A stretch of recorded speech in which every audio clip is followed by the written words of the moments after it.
O Partido Popular acusou o executivo de José Ramón Romero de falla de transparencia. A polémica xorde a raíz do anuncio por parte do goberno local da reforma do mercado municipal, na que se prevén investir uns 120.000 euros. Esta actuación incluída na relación de obras financiadas con cargo aos fondos Next Generation do goberno central, os que ao Concello Boirense lle corresponderán uns 356.000 euros, parécelle ao Partido Popular o suficientemente importante como para que o Executivo teña que dar explicacións. Como se pode llevar a pleno unha inversión tan importante de máis de 300.000 euros con dúas fotos e resulta que la inversión, la partida que corresponde a reforma del mercado municipal de 129.319 euros sea la partida que no tenga ni proyecto. Esa partida habrá que detallarla.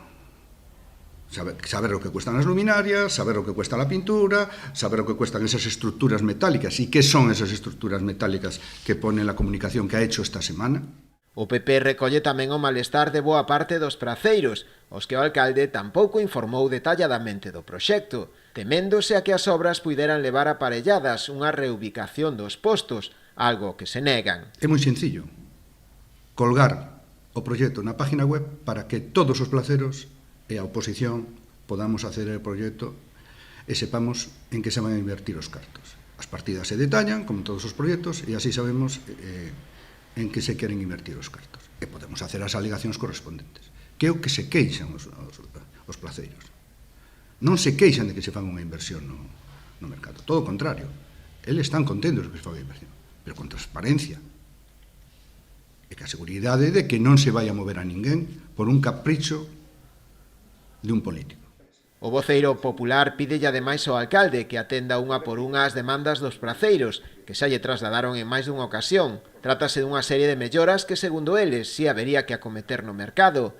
Entre outras, falan da instalación dun novo chan antideslizante, a mellora da iluminación e a limpeza das instalacións, o cambio da porta principal ou a adquisición dunha máquina de xeo. Han firmado 11 placeros.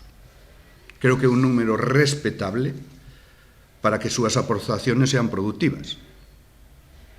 Entonces, o alcalde que considera que reunirse con eles non é productivo, a ver si leer o que piden estas 11 personas lle supón algo productivo e pode reflejalas no proxecto desa subvención.